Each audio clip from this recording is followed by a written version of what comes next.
ബഹുമാനിയുടെ സത്യവിശ്വാസികൾ ഒരുപാട് പരീക്ഷണങ്ങളിലൂടെ ജീവിക്കേണ്ടി വരുന്നവരാണ് എന്ന്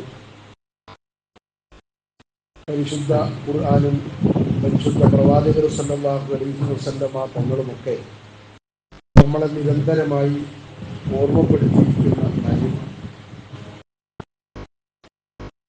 നമ്മൾ അള്ളാഹുവിൻ്റെ മാർഗത്തിൽ നിന്ന് എത്രത്തോളം അകലുന്നുവോ അത്രത്തോളം അല്ലാഹു തആല നമ്മളെ ഈ ദുനിയാവിൽ വെച്ച് തന്നെ പരീക്ഷിക്കുകയും വിഷമിപ്പിക്കുകയും ചെയ്യുമെന്ന കാര്യത്തിൽ യാതൊരു സംശയവുമില്ല.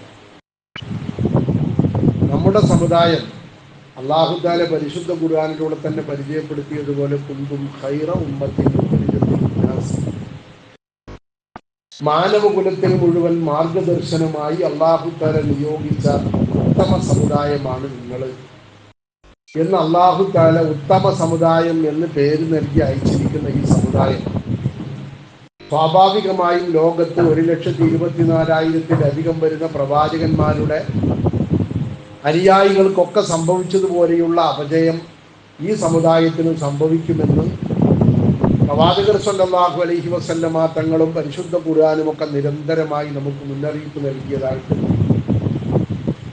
എല്ലാ സമുദായങ്ങളും കഴിഞ്ഞുപോയ ലോകത്തുള്ള പ്രവാചകന്മാരുടെ അനുയായികളായി വന്ന എല്ലാ സമുദായങ്ങളെയും ആ പ്രവാചകൻ കൊണ്ടുവന്ന ദീനിനെ, ആ പ്രവാചകർ ഉണ്ടാക്കിയെടുത്ത സമൂഹത്തിലെ ആദ്യത്തെ തലമുറ കഴിയുന്നതോടുകൂടെ പിന്നീട് അതിലുണ്ടാകുന്ന മാറ്റങ്ങളും അതിലുണ്ടാകുന്ന പ്രത്യേകമായ ചില അപജയങ്ങളുമൊക്കെ പരിശുദ്ധ ഖുർആനും പ്രവാചകർ സല്ലല്ലാഹു അലൈഹി വസല്ലമ തങ്ങൾ ദീർഘദർശനം ചെയ്തതായിട്ട് കാണാം. നമ്മെ സംബന്ധിച്ചിടത്തോളം ഇസ്ലാമിൻ്റെ ഏറ്റവും മൗലിക പ്രധാനമായ വിഷയം, ഏറ്റവും വലിയ വിഷയം എന്ന് പറയുന്നത് തൗഹീദാണ്. വിട്ടുവീഴ്ചയില്ലാത്ത, ഒരു കാലത്തും മാറ്റം വരാൻ പാടില്ലാത്ത തൗഹീദ്, ഏകദൈവ വിശ്വാസം എന്ന് പറയുന്ന ആ വിശ്വാസം, ഇതാണ് അല്ലാഹു തആല അവന്റെ പ്രവാചകരിലൂടെ, സ്വഹാബാക്കളിലൂടെ ലോകത്ത് അള്ളാഹുവിൻ്റെ പ്രവാചകരെ കൊണ്ട് പഠിപ്പിക്കാൻ അല്ലാഹു തആല ഉദ്ദേശിച്ച ഏറ്റവും പ്രധാനപ്പെട്ട കാര്യം അതാണ്. മഹാനായ അബൂ സഈദ് ഖുദ്രി റളിയല്ലാഹു അൻഹു തങ്ങളെ തൊട്ട് റിപ്പോർട്ട് ചെയ്യപ്പെട്ടൊരു ഹദീസിൽ കാണാം, ഇന്നല്ലാഹ ലം യഫ്രിദ് ശൈഅൻ അഫ്ദല മിന തൗഹീദി വസ്സലാത്തി. അല്ലാഹു തആല നമുക്ക് നിർബന്ധമാക്കിയ കാര്യങ്ങളിൽ തൗഹീദിനേക്കാളും നിസ്കാരത്തെക്കാളും വലിയ മറ്റൊരു കാര്യവുമില്ല എന്നാണ്. അപ്പൊ ഏറ്റവും പ്രധാനം തൗഹീദാണ്. ആ തൗഹീദ് ശരിയായ രൂപത്തിൽ അള്ളാഹുവിന്റെ പ്രവാചകർ പഠിപ്പിച്ചു തരികയും അതിന് ശേഷം അത് സഹാബാക്കളും താബീകളും സ്വലഫു സാലിഹീങ്ങൾ എന്ന് പറയുന്ന ആദ്യ കർമ്മകാരായ ആ ഉത്തമ നൂറ്റാണ്ടുകാരെന്ന് അള്ളാഹിന്റെ റസൂല് പഠിപ്പിച്ച സ്വഹാബത്ത്, താബീകള്, താബികളുടെ കാലഘട്ടം കഴിയുന്നത് വരെ ഒരു മാറ്റവുമില്ലാതെ തുടർന്നെങ്കിലും പിന്നീട് പലവിധ വൈകല്യങ്ങളും തൗഹീദുകളിൽ ഉണ്ടാവുകയാണ്. പലവിധ പുതിയ വേർഷനുകൾ, പുതിയ അപ്ഡേറ്റുകൾ തൗഹീദിൽ ഉണ്ടാവുകയാണ്. നമ്മൾ ഇന്ന് വിശ്വസിക്കുന്ന തൗഹീദ് ശരിയാണോ അല്ലയോ എന്ന് അവിടേക്ക് ചേർത്ത് നമ്മൾ വായിക്കണം, പുതിയതിലേക്കല്ല ചേർക്കേണ്ടത്. ഞാനിത് വെറുതെ പറയുന്നതല്ല. നമ്മുടെ പൂർവികരായ സഹാബാക്കളുടെ, താബീകളുടെ തൗഹീദ് എന്ന് പറയുന്നത് മഹാനായ ഹാഫിദ് ഇബ്നു ഹജർ അസ്ഖലാനി റളിയല്ലാഹു അൻഹു തങ്ങൾ തന്റെ ഫത്ഹുൽ ബാരിയുടെ 13-ാമത്തെ വാള്യം 294-ാമത്തെ പേജിൽ രേഖപ്പെടുത്തുന്നു. എന്താണ് അന്നത്തെ തൗഹീദ്? ഖാല അബുൽ ഖാസിം ത്വയ്നി റഹ്മഹുല്ലാഹ് ഫീ കിതാബിഹി അൽ ഹുജ്ജ. അൽ ഹുജ്ജ എന്ന് പേരുള്ള പ്രശസ്തമായ ഗ്രന്ഥത്തിൽ, പൂർവിക ഗ്രന്ഥത്തിൽ അബുൽ ഖാസിം ത്വയ്നി എന്നിവർ പറയുന്നുണ്ട്, ആ തൗഹീദ് എന്ന് പറഞ്ഞാൽ മസ്ദറു വഹദ യുവഹിദു. വഹദ യുവഹിദു എന്ന ഫീലിന്റെ, ക്രിയാധാതുവിന്റെ മസ്ദറാണ് ഈ തൗഹീദ് എന്ന് പറയുന്നത്. വമഅന വഹദുല്ലാഹ, ഞാൻ അല്ലാഹുവിന്റെ വഹദു, ഞാൻ ഏകനാക്കി എന്ന് പറഞ്ഞാൽ അർത്ഥം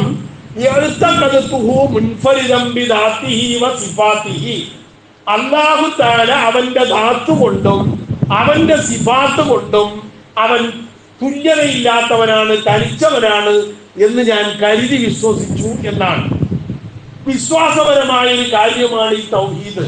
എഴുത്തക്കടുത്തു, ഞാൻ കരുതി ഉറപ്പിച്ചു, വലാ നളീറ ലഹു, അല്ലാഹുവിന് തുല്യന്മാരില്ല, വലാ ശബീഹ, അവന് സദൃശ്യന്മാരുമില്ല എന്ന് ഞാൻ കരുതി ഉറപ്പിച്ചു എന്നതാണ് തൗഹീദ് എന്ന് പറയുന്നത്.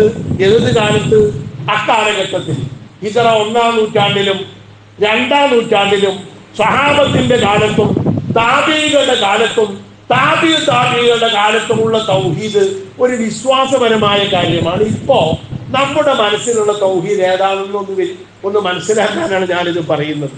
കേൾക്കുന്നത് നിങ്ങളെപ്പോൾ ഉദ്ദേശിച്ചാ പറയുന്നത്, വേറെ ആരും ഉദ്ദേശിച്ച് പറയല്ല. എൻ്റെ മുഖാത്തബുകളോടാണ് ഞാനിത് പറയുന്നത്. ഇപ്പൊ നമ്മുടെ മനസ്സിൽ വലിയ മാറ്റം വന്നിട്ടുണ്ട്.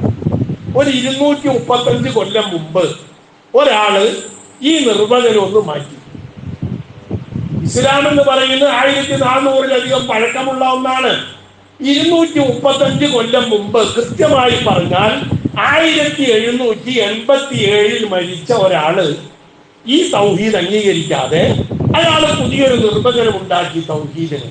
അത് വിശ്വാസപരമല്ല, അതൊരു കർമ്മപരമായ കാര്യമാണ്. എന്താണ് അയാൾ പറഞ്ഞത്? ഞാൻ ആളെയൊക്കെ പറഞ്ഞുതരാം.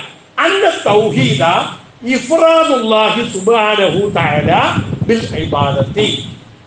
ഇബാദത്ത് എന്ന് പറഞ്ഞാല് അല്ലാഹനെ മാത്രം ആരാധിക്കലാണ്, അല്ലാഹ്ക്ക് മാത്രം ഇബാദത്ത് ചെയ്യലാണ് തൗഹീദ്.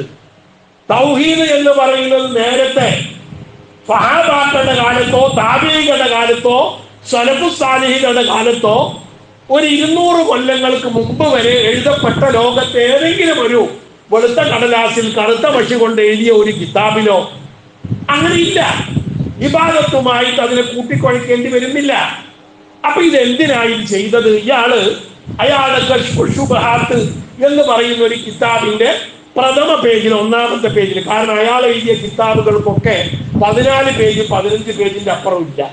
അയാളുടെ എല്ലാ കിതാബും കൂടി കൂട്ടിയിട്ട് കുറെ ഉണ്ട് പേരില്, എല്ലാ കിതാബും കൂടി കൂട്ടിയിട്ട് അൽ ജാമിഉൽ ഫരീദ് എന്ന് പറഞ്ഞിട്ട് അറബി നാടുകളിൽ നിന്ന് കിതാബ് ഇറങ്ങുന്നത് എന്റെ കയ്യിലുണ്ട്. അഹ്ലു സുന്നത്ത് വൽ ജമാഅ എന്ന് പറഞ്ഞൊരു കിതാബുണ്ട്, അതിപ്പോ എന്റെ കയ്യിലുണ്ട്. 14 പേജോ 17 പേജോ ഇവിടെ ഈ റൂമിൽ തന്നെ ഇരിക്കുന്നുണ്ട്. അപ്പൊ ഇതൊരു സ്ഥിരം പരിപാടിയാണ്. അപ്പൊ ഞാൻ പേജ് നമ്പർ 1 എന്ന് പറയുമ്പോ ഇത് വലിയ കിതാബാന്ന് വിചാരിക്കണ്ട, അയാളുടെ കിതാബൊക്കെ അങ്ങനെയാണ്. അപ്പൊ ഇയാള് പറഞ്ഞത് എന്താ? അല്ലാഹുവിന് മാത്രം ഇബാദത്ത് ചെയ്യലാണ് തൗഹീദ്. ഇബാദത്ത് ചെയ്യലെന്ന് പറയുന്ന ഒരു കർമ്മമാണ്, വിശ്വാസപരമായ ഒരു പ്രശ്നമേ അല്ല. അപ്പൊ ഇയാൾ അതിനെ വിശ്വാസപരമായ കാര്യത്തെ ഒരു കർമ്മമാക്കി മാറ്റിയത് എന്തിനാ? അയാൾക്കൊരു ലക്ഷ്യമുണ്ട്. അയാൾക്ക് ഇസ്ലാമിന്റെ അടിത്തറ പൊളിക്കാൻ ഉദ്ദേശമുണ്ട്. അത് കഴിഞ്ഞിട്ട് അയാളുടെ ശിഷ്യം വരുന്നു കുറച്ച് കഴിയുമ്പോ, കൃത്യമായി പറഞ്ഞാൽ 1935 മരിച്ച ഒരാൾ,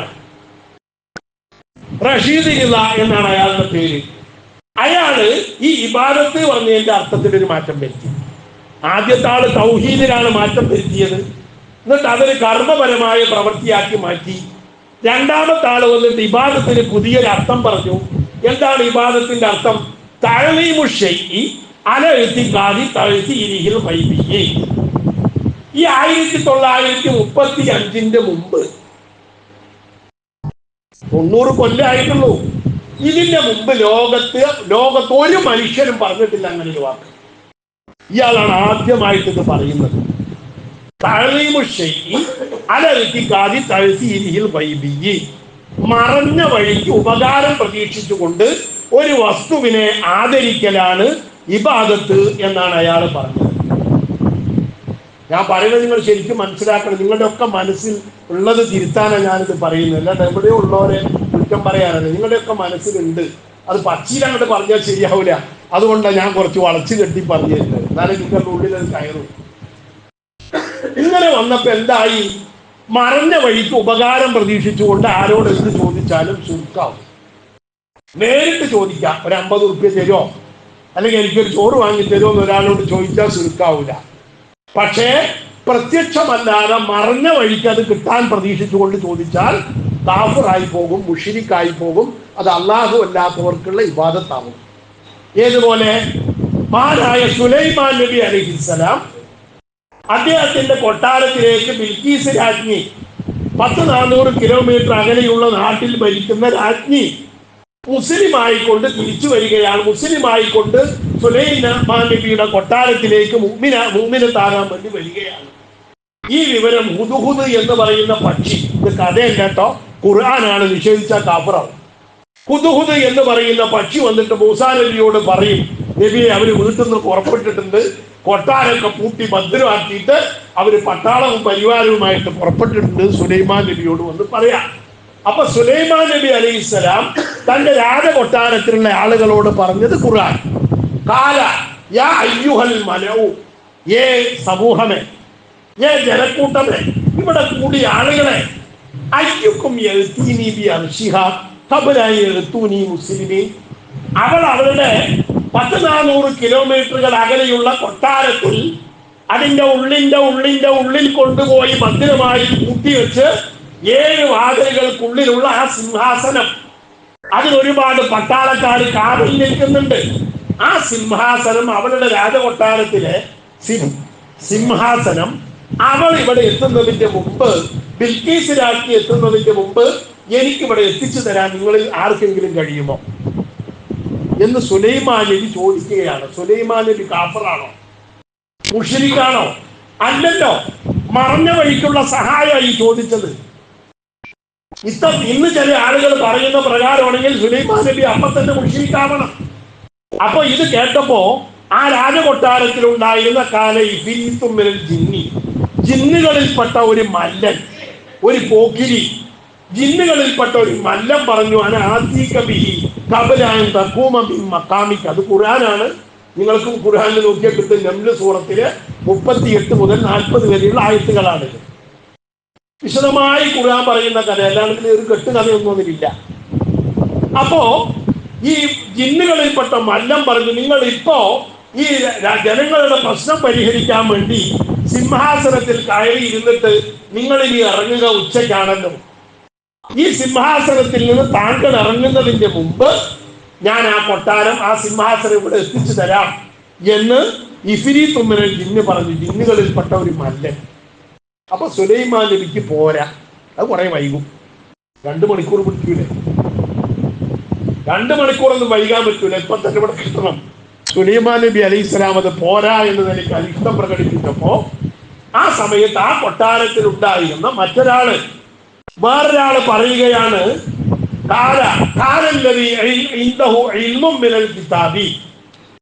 വേദഗ്രന്ഥം പഠിച്ച ഒരു ആലിമ്, ഒരു പണ്ഡിതൻ അവിടെ ഉണ്ടായിരുന്നു. അയാളുടെ പേര് ആസഫ് ബർഖിയ എന്നാണ്. ഒരു ആലിമ്, ഒരു പണ്ഡിതൻ, ഒരു വലിയ, നിനക്കട വലിയ എന്ന് പറയാ. ഏതായാലും ആസഫ് ബർഖിയ റളിയല്ലാഹു അൻഹു എന്ന് പറയുന്ന സാധാരണ മനുഷ്യനായ ഒരു പണ്ഡിതൻ അദ്ദേഹത്തോട് പറഞ്ഞു, താങ്കൾ മേലോട്ട് നോക്കിയിട്ട് താഴേക്ക് നോക്കുമ്പോഴേക്കും ഇവിടെ എത്തിച്ചേരാം. താങ്കൾ മേൽപോട്ട് നോക്കിയിട്ട് താഴേക്ക് നോക്കുന്നതിന് മുമ്പ് ഞാനിവിടെ എത്തിച്ചു തരാം എന്ന് ആര് പറഞ്ഞു? ആസഫ് ബിൻ ബർഖിയ പറഞ്ഞു. ഖുർആനാണ്. ഇതിന് ഒരുപാട് പഠിക്കാനുണ്ട്. ഒരുപാട് പഴവ് കുഫർ നമ്മിലേക്ക് കുത്തിവെക്കപ്പെടുകയാണ്. അള്ളാഹിന്റെ ഔലിയാക്കളിൽപ്പെട്ട ഒരു മഹാനാണ് ആസഫ് ബിൻ ബർഖിയ. നബിയല്ല, റസൂലല്ല. അയാള് മുൻകൂട്ടി പറയാ, ആ 100 കണക്കിന് മൈലുകൾക്ക് അകലെയുള്ള ആ സിംഹാസനം നിങ്ങൾ കണ്ണു ചിമ്പി പിടിക്കുമ്പോഴേക്ക് ഞാൻ മുന്നിൽ എത്തിച്ചു തരാം എന്ന് ഇയാള് പറയുന്നത് അള്ളാഹിനോട് ചോദിച്ചിട്ടല്ല പറയുന്നത്. അള്ളാഹിന്റെ ഔലിയാക്കന്മാർക്ക് അതിനുള്ള കഴിവ് അള്ളാഹു കൊടുത്തിട്ടുണ്ട്. അത് വിശ്വസിച്ചില്ലെങ്കിൽ നമ്മൾ കാഫിറായി പോകും. എന്താ ഔലിയാക്കന്മാര്, എന്ത് കഴിവ്, എന്താ അവരോട് ചോദിക്കാൻ പറ്റുമോ? അവരോട് സുലൈമാൻ നബിയാ ചോദിച്ചത്. ഞാൻ ചോദിക്കുന്നില്ല, ഞാൻ ചോദിക്കില്ല കേട്ടോ, വേറെ വിഷയം.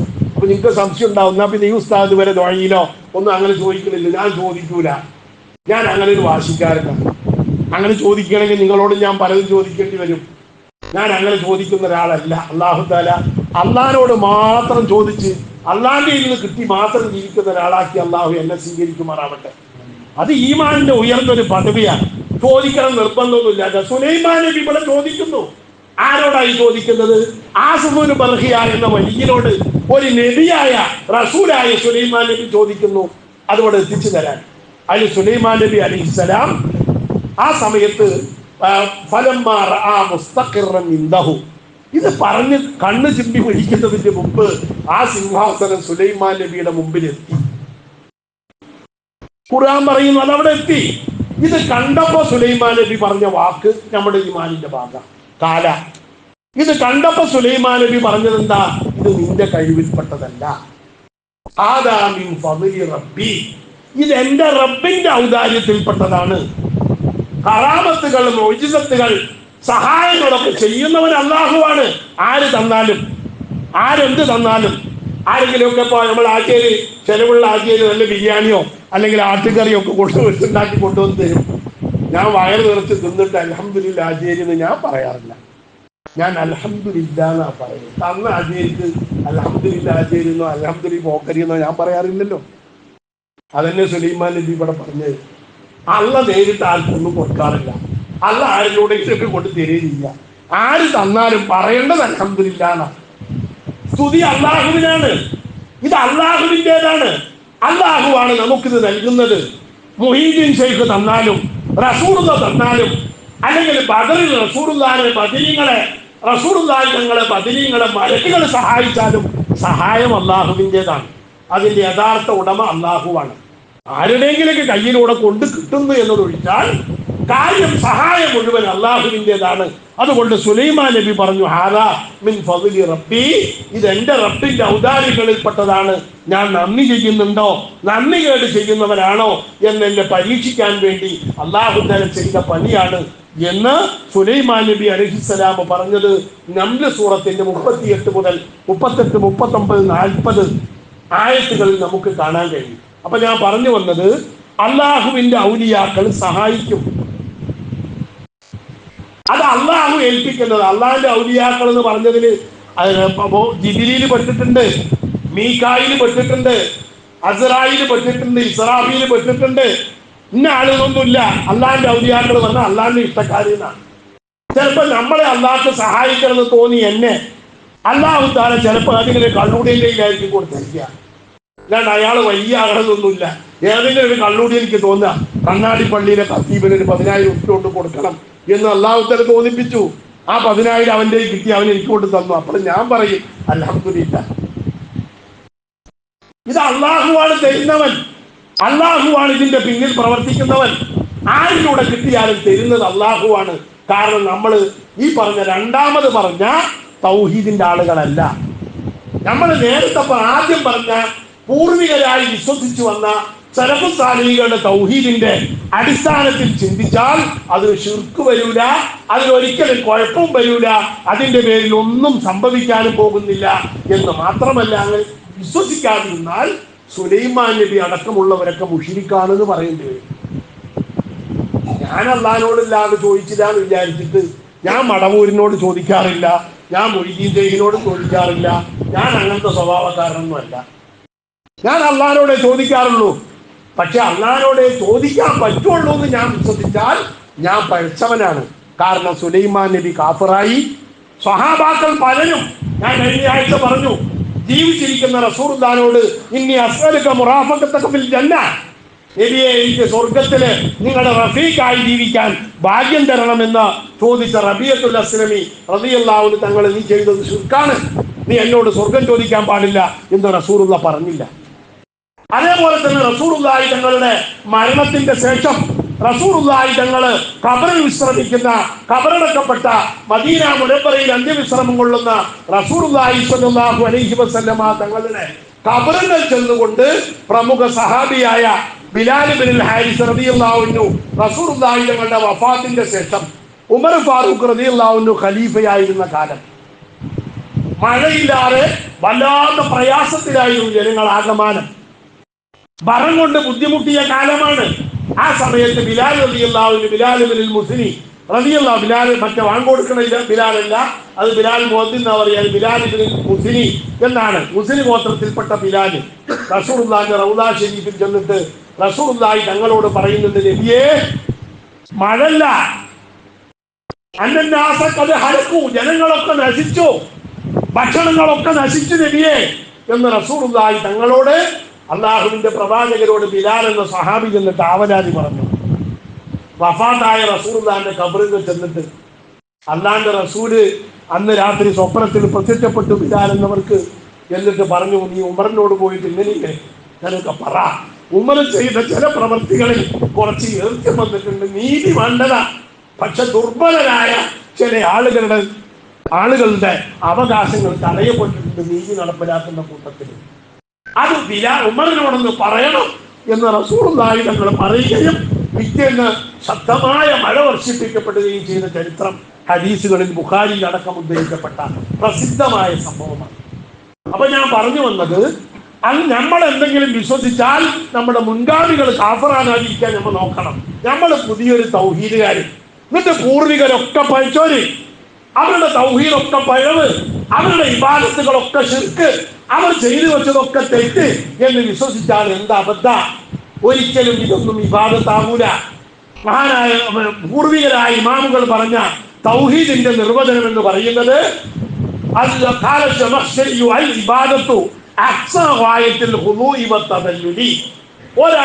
ഒരാൾ ചെയ്യുന്ന വിനയത്തിന്റെയും താഴ്മയുടെയും അങ്ങേ തലയ്ക്കാണ് ഇബാദത്ത് എന്ന് പറയുക.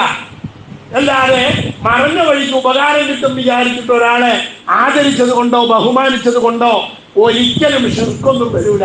ടീച്ചർ ക്ലാസ്സിലേക്ക് കയറി വന്നു, ടീച്ചർ ഇത്തിരി പോക്കിരിയാണ്. ടീച്ചർ വന്നപ്പോ എണിച്ചു നിൽക്കാതിരുന്നാൽ ടീച്ചർ ക്ലാസ് പരീക്ഷയിൽ തോൽപ്പിക്കും എന്നൊരു കുട്ടി വിചാരിച്ചു.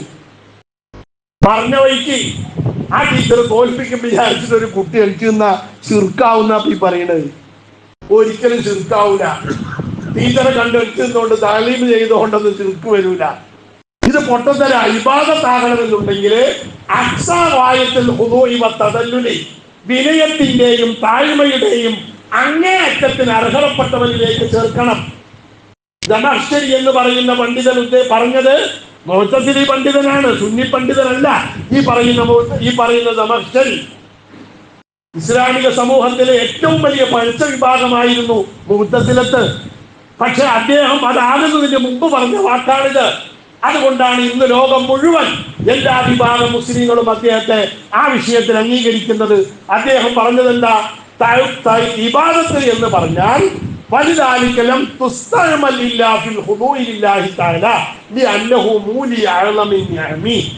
ഏറ്റവും വലിയ അനുഗ്രഹം ചെയ്തവനോട് കാണിക്കുന്ന അനുഗ്രഹത്തിന് നന്ദിക്ക് മാത്രമേ ഏറ്റവും വലിയ നന്ദി എന്ന് പറയാൻ പറ്റൂ. ഏറ്റവും വലിയ അനുഗ്രഹം ചെയ്ത ഒരാളോട് മനസ്സിൽ വിചാരിച്ചാൽ മതി, അപ്പം തന്നെ ഇബാദത്താകും. ഏറ്റവും വലിയ അനുഗ്രഹം ചെയ്ത ആളോട് നാം കാണിക്കുന്ന നന്ദിക്കാണ്, വിനയത്തിനാണ് ഇബാദത്ത് എന്ന് പറയുക. അതുകൊണ്ട് അത് അള്ളാഹുവാണ് ചെയ്തത്. ഏറ്റവും വലിയ അനുഗ്രഹം എന്നത് നമ്മളെ പടച്ച് നമുക്ക് ജീവൻ തന്നതാണ്. അവനോട് കാണിക്കുന്ന വിനയത്തിന് മാത്രമേ ഇബാദത്ത് എന്ന് പറയൂ. ഉസ്താദിനോട് വിനയം കാണിച്ചത് കൊണ്ടോ, മാതാപിതാക്കളോട് വിനയം കാണിച്ചത് കൊണ്ടോ, തങ്ങന്മാരെയോ അല്ലെങ്കിൽ ഔലിയാക്കളെയോ ബഹുമാനിച്ചത് കൊണ്ടോ അവിടെ ഒരിക്കലും ഇബാദത്ത് ആവൂല. അത് ഏറ്റവും വലിയ അനുഗ്രഹം ചെയ്ത പരമ അന്നദാതാവ്, പരമോന്നത പദവിയിൽ നിൽക്കുന്ന അല്ലാഹുവിനോട് കാണിക്കുന്ന വിനയമാണ്. അവനാണ് യഥാർത്ഥത്തിൽ അതിന് അർഹതപ്പെട്ടവൻ. അങ്ങേയത്തല അനുഗ്രഹത്തിന് അർഹതപ്പെട്ടവൻ അവൻ മാത്രമാണ് എന്ന് ഈ കശാഫിന്റെ 1-ാം വാള്യം 11-ാമത്തെ പേജിലും ഇപ്പൊ അടുത്ത് ഒരു 4 വർഷങ്ങൾക്ക് മുമ്പ് മരണപ്പെട്ട ലോക പ്രശസ്ത ഇസ്ലാമിക ഖുർആൻ വ്യാഖ്യാതാവായിരുന്ന മുഹമ്മദ് അലി സാബൂനി 31 വാല്യങ്ങളുള്ള ഖുർആൻ വ്യാഖ്യാനമുണ്ട് അദ്ദേഹത്തിന്. എൻ്റെ വീട്ടിലുണ്ട്, അച്ചടിച്ചതിലുണ്ട്, ലാപ്ടോപ്പിലുള്ളതല്ല പറഞ്ഞ അച്ചടിച്ചത് തന്നെ എൻ്റെ വീട്ടിൽ ആ കിതാബുണ്ട്. സഫുവത്തു തഫാസീർ എന്ന് പറയുന്ന ഏറ്റവും പുതിയ ആധികാരികമായ തഫ്സീർ ഗ്രന്ഥം ഗൾഫിൽ നിന്ന് പ്രസിദ്ധീകരിക്കപ്പെടുന്നതാണ്. ആ തഫ്സീറിന്റെ 1-ാമത്തെ വാല്യം 11-ാമത്തെ പേജിൽ, അതായത് ഫാത്തിഹ സൂറത്തിന്റെ വ്യാഖ്യാനത്തിൽ ഇബാദത്തിന് ഇയ്യാക നഅ്ബുദു പറയുന്നോടത്ത് തന്നെ മഹാനവറുകൾ ഈ വാക്കുദ്ധരിച്ചതായിട്ട് കാണാം. അപ്പൊ ഞാൻ പറഞ്ഞു വന്നത് 200 കൊല്ലത്തിന്റെ ശേഷമുണ്ടായ പുതിയൊരു തൗഹീദും പുതിയൊരു ഇബാദത്തും പുതിയൊരു ശിർക്കും പുതിയൊരു ദുആയും നമ്മയൊക്കെ സ്വാധീനിച്ചിരിക്കുന്നു. എന്തിനാപ്പാ അല്ലാഹു അല്ലാത്തവരോട് നമ്മൾ എന്തിനാ ചോദിക്കുന്നത്? ലീഗ് നേതാവ് പറഞ്ഞത് കേട്ടിട്ട് അതും ശരിയല്ലേ എന്ന് വിചാരിക്കുന്ന ആളുകൾ നമുക്കിടയിലുണ്ട്. അതുകൊണ്ടാണ് ഞാനിത് പറയുന്നത്. അത് ശരിയല്ല. നിങ്ങൾ ചോദിക്കണില്ലെങ്കിൽ ചോദിക്കണ്ട. ഇതെന്താ നീ സഹായം ചോദിക്കുകയാണെങ്കിൽ ചോദിക്കാൻ ഏറ്റവും നല്ലത് അള്ളാഹിനോട് തന്നെയാണ്. വേറെ ആരോട് ചോദിച്ചാലും നഷ്ടമല്ലാതെ ലാഭം ഉണ്ടാവില്ല. വലൗ സുഇലന്നാസു തുറാബാ ലഔശഖു ഇദാ ഖീല ഹാതു അൻ യമല്ലു വയംനൗ. ഒരു അറബി കവി പറഞ്ഞതുപോലെ, നീ ആരോടെങ്കിലും നിന്റെ തൊടിയിൽ നിന്ന് വളപ്പെന്ന് ഒരു പിടി മണ്ണ് ഞാൻ എടുക്കട്ടെ എന്ന് ചോദിച്ചാൽ അവൻ പറയും പറ്റൂല. ചോദിക്കാണ്ട് ചിലപ്പോൾ എടുത്തിട്ട് പോയാൽ കുഴപ്പമൊന്നും ഉണ്ടാവില്ല. പക്ഷെ ചോദിച്ചാൽ അവൻ വിചാരിക്കും അങ്ങനെ പലത് കൊടുത്താൽ ചിലപ്പോൾ എന്നെ സ്വീകരിക്കാൻ പറ്റിയിട്ടാണെങ്കിലോ, അല്ലെങ്കിൽ എൻ്റെ കുടുംബത്തെ നശിപ്പിക്കാൻ വല്ല കൂടോത്രം ചെയ്യാൻ കൊടുക്കാനാണെങ്കിലോ അത് പറ്റില്ല. എൻ്റെ തൊടിയിൽ എടുക്കാൻ ഞാൻ സമ്മതിക്കില്ല. അവൻ സമ്മതിക്കില്ല എന്ന് മാത്രമല്ല, അവൻ കാണാതെ വന്ന് എടുക്കുന്നുണ്ടോ നോക്കാൻ ചിലപ്പോ രാത്രി ഉറക്കം വെച്ച് കാവലിരിക്കുവാകും. ചോദിച്ചാൽ കിട്ടൂല. അതുകൊണ്ട് തന്നെ അള്ളാഹിനോട് ചോദിച്ചാൽ ഉറക്കണ്ടാവില്ല എന്ന് വെച്ചിട്ട് സുലൈമാൻ നബി അലൈഹിസ്സലാം അടക്കമുള്ളവരെ മുശ്രിക്കാക്കുന്ന ഈ പ്രവണത നമ്മൾ വളരെ ഗൗരവത്തോടു കൂടെ കാണണം. നമ്മുടെ പുതിയ തലമുറ കാഫിറായി പോകുന്നു. സമൂഹത്തിൽ നല്ലൊരു വിഭാഗം ചെറുപ്പക്കാരും ഒരുപാട് ആളുകളും ഇതാണ് ശരി, യുക്തിവാദികളുടെ മതയുക്തിവാദികളുടെ ഈ വാദം തലയിൽ കയറിയിട്ട് ഇതാണ് ശരിയെന്ന് വിശ്വസിക്കുന്നവർ നമ്മുടെ സമുദായത്തിൽ ഒരുപാടുണ്ട്. അതുകൊണ്ട് അത്തരം വിഡ്ഢിത്തങ്ങളിൽ നമ്മൾ കുടുങ്ങിപ്പോകരുത്. അല്ലാഹു തആല അവന്റെ അമ്പിയാക്കൾക്ക് നോക്കി, നിങ്ങൾ റസൂലുള്ളാഹി തങ്ങളെ പറ്റി പോലും വളരെ മോശമായ കാഴ്ചപ്പാടാണ് ഇവർ വിശ്വാസത്തിൽ വെച്ചു പുലർത്തുന്നത്. നീട്ടി പറയേണ്ട വിഷയമാണ്, പറയാൻ സമയമില്ലാത്തതുകൊണ്ട് ഞാൻ ചുരുക്കട്ടെ. അടുക്കെ, അകലെ, പതുക്കെ, ഉറക്കെ എന്നീ വ്യത്യാസങ്ങളൊന്നും കൂടാതെ കേൾക്കൽ അള്ളാഹുവിന്റെ മാത്രം പ്രത്യേകതയാണ്. നല്ല വാക്കില്ലേ കേട്ടപ്പോ? നിങ്ങൾക്കൊക്കെ തോന്നുന്നുണ്ട് ശരിയാണല്ലോ ആ പറയുന്നത്. അത്തരം കേൾവി വേറെ ആർക്കെങ്കിലും ഉണ്ടെന്ന് വിശ്വസിക്കൽ കുഫ്റാകുന്നു. കെ ഉമർ മൗലവി സൽസബീൽ 983 ജൂലൈ മാസം ഇറങ്ങിയ സൽസബീൽ എഴുതിയ ലേഖനത്തിൽ പേജ് 48 എൻ്റെ വീട്ടിലുണ്ട് ഈ സാധനം. എൻ്റെ വാപ്പ ആദ്യം ജമാഅത്തെ ഇസ്ലാമിക്കാരനായിരുന്നു. അതുകൊണ്ട് ഞാൻ പിന്നെ സുന്നി മൂല്യരായപ്പോൾ അത്യാവശ്യം എതിർക്കേണ്ട പുസ്തകങ്ങളൊക്കെ വാപ്പ വാങ്ങി വെച്ചതുണ്ടായിരുന്നു. വഹാബികളുടെയും മൗദൂദികളുടെ ഒക്കെ പുസ്തകം അതിൽപ്പെട്ടതാണ് അതൊക്കെ. എൻ്റെ വാപ്പ പണ്ടേതൊക്കെ വായിക്കുന്ന ഒരാളായിരുന്നു. അല്ലാഹു തആല എൻ്റെ വാപ്പാൻ്റെ ഖബർ സ്വർഗമാക്കി കൊടുക്കുമാറാവട്ടെ. അപ്പൊ ഞാൻ പറഞ്ഞു വന്ന് നോക്കി, നിങ്ങൾ ഇങ്ങനെ വിശ്വസിച്ച് എന്താ ഉണ്ടാകുക? റസൂലുള്ളാഹിനെ യാ റസൂലല്ലാഹ് നമ്മൾ ഇവിടുന്ന് വിളിച്ചാൽ, അല്ലെങ്കിൽ അസ്സലാമു അലൈക യാ റസൂലല്ലാഹ് കണ്ണാടിയിൽ ഇരുന്നിട്ട് ഒരാൾ പറഞ്ഞാൽ റസൂലുള്ളാഹ് കേൾക്കുമോ? കേൾക്കൂലാന്ന് വിശ്വസിക്കണം. കേൾക്കുമെന്ന് വിശ്വസിക്കുന്നവർ മുശ്രിക്കാണ്, കുഫറാണ് എന്നാണ് ഉമർ മൗലവി പറഞ്ഞത്. ഇബ്നു അസ്കലാനി സ്വഹീഹുൽ ബുഖാരിയുടെ വ്യാഖ്യാനമായ ഫത്ഹുൽ ബാരിയിൽ പറയുന്നു. കേട്ട് നോക്കി, നിങ്ങൾ ചുരുക്കി പറയാം. അന്നൽ അംബിയാ യസ്തസ്സൂന ബിആയാതിൻ യുഅയ്യദൂന ബിഹാ ലിയതമയ്യസു ബിഹാ അമ്മൻ ലൈസ മിസ്ലഹും. പ്രവാചകന്മാരും മുർസലുകൾക്ക് അല്ലാഹു തആല സാധാരണ മനുഷ്യന്മാർക്കില്ലാത്ത ചില പ്രത്യേകതകൾ അല്ലാഹു തആല നൽകും. ഫഅയിലാഹ, അതിൽ ഏറ്റവും വലുത് തക്ലീമുല്ലാഹിന്റെ ഗൈരി വാസിത്തത്തിൽ, അല്ലാഹു തആല അവരെ ഇടയാളമില്ലാതെ നേരിട്ട് സംസാരിക്കും അല്ലാഹു തആല അവരുമായിട്ട്. വതാസിഉഹ, ഒമ്പതാമത്തത് റഖഅഉ ബസരിഹി, ആ അമ്പിയാക്കന്മാരുടെ കണ്ണുകളുടെ കൂർമ്മതയാണ്, അവരുടെ കാഴ്ച ശക്തിയുടെ കൂർമ്മത. എത്രത്തോളം? ഹത്താ യകാദു യബ്സുറു ശൈഅ മിൻ അഖ്സൽ അർളി, ഭൂമിയുടെ ഏറ്റവും ദൂരമുള്ള ഭാഗത്ത് നടക്കുന്ന കാര്യം ഭൂമിയുടെ മറ്റേതോ കോണിലിരുന്ന് കാണാൻ പ്രവാചകന്മാർക്ക് കഴിയും എന്ന് വിശ്വസിക്കൽ ഈമാന്റെ ഭാഗം. സ്വഹീഹുൽ ബുഖാരിയുടെ വ്യാഖ്യാനത്തിൽ ഇബ്നു തങ്ങൾ എഴുതി വെച്ചതാ. ഈ വഹാബി മൗദൂദികളൊക്കെ അംഗീകരിക്കുന്ന കിതാബാ, അവരൊക്കെ തെളിവായി പറയുന്ന കിതാബാണ്. അത് വിശ്വസിക്കാൻ നമുക്ക് ബാധ്യതയാ. റസൂൽ നമ്മൾ ഇവിടുന്ന് വിളിച്ചാൽ കേൾക്കും. ഈ കേൾക്കണം അത് മാത്രമാണെങ്കിൽ അടുത്തത് ആശുറുഹ, പത്താമത്തത് റഖഅഉ സംഇഹി, റസൂലുള്ളാഹി തങ്ങളുടെ പ്രവാചകന്മാരുടെ കേൾവിയുടെ കൂർമ്മതയാണ്. ഹത്താ യസ്മാ മിൻ അഖ്സൽ അർളി മാ ലാ യസ്മഉഹു ഗൈറുഹു, ഭൂമിയുടെ ഏത് കോണിൽ ആര് വിളിച്ചാലും ആര് ശബ്ദിച്ചാലും അതൊക്കെ കേൾക്കാൻ പ്രവാചകന്മാർക്ക് കഴിയും. അതിനുള്ള കേൾവി അല്ലാഹു അവർക്ക് നൽകുന്നുണ്ട്. ഹാദി അശ്റഹ, 11ാമത്തത് റഖഅഉ ശബ്ബിഹി, അവർക്ക് വാസന അറിയാനുള്ള കഴിവ്. നമ്മുടെ വീട്ടിൽ നമ്മൾ ഉണ്ടാക്കുന്ന ഭക്ഷണത്തിന്റെ വാസന മദീന പള്ളിയിലുള്ള റസൂലുള്ളാഹി തങ്ങൾക്ക് അനുഭവിക്കാൻ കഴിയും. അത് വിശ്വസിക്കണം നമ്മള്, എന്നാലേ നമ്മൾ മുഅ്മിനാകൂ. നോക്കി നിങ്ങൾ എന്നിട്ട് പറയാ, കമാ വഖാരി യഅഖൂബ ഫീ ഖമീസി യൂസുഫ, യൂസുഫ് നബിന്റെ കുപ്പായത്തിന്റെ കാര്യത്തിൽ യാക്കൂബ് നബിക്ക് സംഭവിച്ചതുപോലെ. ഫത്ഹുൽ ബാരി 12ാമത്തെ വാള്യം 383ാമത്തെ പേജിൽ നിന്നാണ് ഞാനിത് വായിച്ചത്. അങ്ങനെ യൂസുഫ് നബിയുടെ അഞ്ചന്മാരൊക്കെ തിരിച്ചറിഞ്ഞു. അവസാനം വാപ്പാന്റെ ആവലാതിയും വാപ്പാന്റെ കണ്ണില്ലായ്മയും ഒക്കെ യൂസുഫ് നബി അലൈഹിസ്സലാമിനോട് ഏട്ടന്മാര് പറഞ്ഞു. നിന്നെ പറ്റി ഓർത്തോർത്ത് കരഞ്ഞിട്ട് വാപ്പാന്റെ കണ്ണൊക്കെ മൂടിപ്പോയി, യൂസുഫെ ഇപ്പൊ കാഴ്ചയൊന്നുമില്ല എന്ന് പറഞ്ഞപ്പോ യൂസഫ് നബി അലൈഹിസ്സലാം താൻ ഇട്ടിരുന്ന തന്റെ വിയർപ്പിന്റെ ദുർഗന്ധമുള്ള കുപ്പായം ഊരിയിട്ട് പറഞ്ഞു, ഇദ്ഹബു ബി ഖുർആനത് ഇദ്ഹബു ബി ഖമീസി ഹദാ, നിങ്ങൾ എന്റെ ഈ കുപ്പായമായിട്ട് പോയിക്കോണേ, എന്നിട്ട് ഫഅൽഖൂഹു അലാ വജ്ഹി അബി, ഈ കുപ്പായം കൊണ്ടുപോയിട്ട് നിങ്ങൾ എന്റെ വാപ്പാന്റെ മോത്തി കിട്ടോളി. ഈ നാറുന്ന കുപ്പായം, എന്റെ വയർപ്പിന്റെ നാറ്റമുള്ള കുപ്പായം എന്റെ വാപ്പാന്റെ മുഖത്ത് കൊണ്ടുപോയിട്ടാൽ ബസീറ, എന്റെ വാപ്പാന്റെ കണ്ണിന്റെ കാഴ്ച തിരിച്ചു കിട്ടും എന്ന് യൂസഫ് നബി പറയാ. ഇപ്പൊ വഹാബികൾ പറയുന്നത് ശിർക്കാണ്, മോചിതത്ത് ഉണ്ടാകുന്നത് മുൻകൂട്ടി പ്രവാചകന്മാർക്ക് അറിയില്ല എന്നാ വഹാബികൾ പറയുന്നത്. ആരാ മുശ്രിക്ക്? യൂസഫ് നബി. ഖുർആനത് ഹദീസല്ല, ഹദീസാണെങ്കിൽ ദഈഫാണെങ്കിലും പറയാം, ഖുർആനിൽ ദഈഫാക്കേണ്ടി വരും. ഇവർ കുഫറിന്റെ ഭാഗമാണ്, ഇസ്ലാമിനെ നശിപ്പിക്കാനുണ്ടായ ഭാഗമാണ്. നമ്മൾ ഗൗരവത്തിൽ എടുക്കണം. നമ്മുടെ ചെറുപ്പക്കാർ യൂട്യൂബിലും മറ്റൊക്കെ ഈ തമ്മാടികളുടെ പ്രസംഗം കേട്ടിട്ട് ഇത് നമ്മൾ വഞ്ചിതരാകുകയാണ്. ആരാണ് ഇവിടെ കാഫിറായത്? യൂസഫ് നബി തീർന്നില്ല.